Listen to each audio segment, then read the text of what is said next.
12 তারিখ জাতীয় সংসদ নির্বাচন। আমরা জানি ঢাকা ৮ আসন একটি গুরুত্বপূর্ণ আসন। এই আসনে লড়ছেন নাসিরউদ্দিন পাটোয়ারী এবং মির্জা আব্বাস। ভোটাররা তাদের কাছে কতটা গ্রহণযোগ্যতা পেয়েছে এবং এই ৮ আসনে নির্বাচিত হলে তারা ঢাকা ৮কে কীভাবে ঢেলে সাজাতে চায় এবং যারা ভোটার রয়েছেন, প্রার্থীরা যারা রয়েছেন তাদের কাছে কি চাওয়া পাওয়া আছে, আমরা সব কিছু মিলে একটু তাদের যারা ভোটার রয়েছেন তাদের কাছে তাদের মতামত জানার চেষ্টা করব। চলুন তাদের মতামত জেনে আসি। 12 তারিখ জাতীয় নির্বাচন। এই নির্বাচনকে ঘিরে নানান দল নানান প্রতিশ্রুতি দিচ্ছে। আমরা দেখছি যে ঢাকা ৮-এ হেভিওয়েট প্রার্থী মির্জা আব্বাস এবং নাসিরউদ্দিন পাটোয়ারী দুজন লড়ছেন।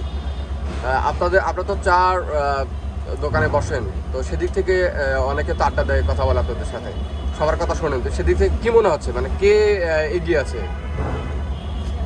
দেখতেছি যে ভাই দুজনেতে বেশি মির্জা আব্বাস আগানো আছে, পাটোয়ারি সে মির্জা আব্বাস আগানো আছে। আপনারা যারা ভোটার আছেন, মির্জা আব্বাসের জন্য এলাকার কি কি উন্নয়ন প্রয়োজন বা আপনাদের চাওয়া পাওয়া কি থাকবে তার কাছে? আমরা চাই এই এলাকায় সন্ত্রাস মুক্ত বা চাঁদাবাজ মুক্ত সুন্দর পরিবেশ চাই। আমরা যে চা দোকানদাররা আছি যে সুন্দর করে ব্যবসা করতে পারি, এটাই চাই আমরা। 12 তারিখ জাতীয় নির্বাচন। এই নির্বাচনকে কেন্দ্র করে বিভিন্ন রাজনৈতিক দল ইতিমধ্যেই তাদের প্রচারণা চালিয়েছেন এবং শেষ হয়েছে।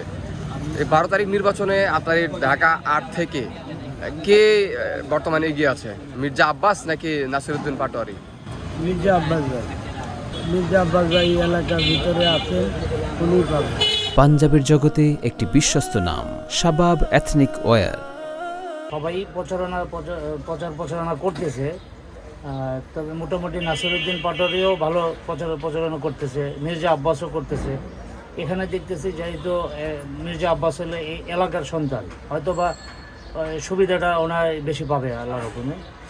তারপর নাসিরউদ্দিন পাটোয়ারী ওনার তো চিনতাম না, আগের থেকে চিনতাম না, এখন যেহেতু আছে দেখতেছি চিনতেছি। এই তো 12 তারিখ নির্বাচন। এই নির্বাচনকে ঘিরে নানান আয়োজন এবং প্রচারণা এতদিন চলেছে। ঢাকা ৮ আসন একটি গুরুত্বপূর্ণ আসন। এই আসনে লড়ছেন মির্জা আব্বাস এবং নাসিরউদ্দিন পাটোয়ারী।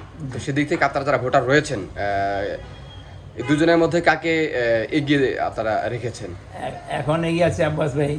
মির্জা আব্বাস যদি পাশ করে সংসদে যায়, সেদিক থেকে তার কাছে আপনারা যারা মহল্লাবাসী আছেন কি চাওয়া পাওয়া থাকবে তার কাছে, সংস্কার বা পরিবর্তন?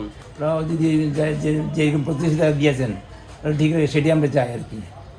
প্রতিশ্রুতি কথা বলতে পারলে হয়, আর গরম চাওয়াটি যেটা প্রতিশ্রুতি ঠিক থাকো।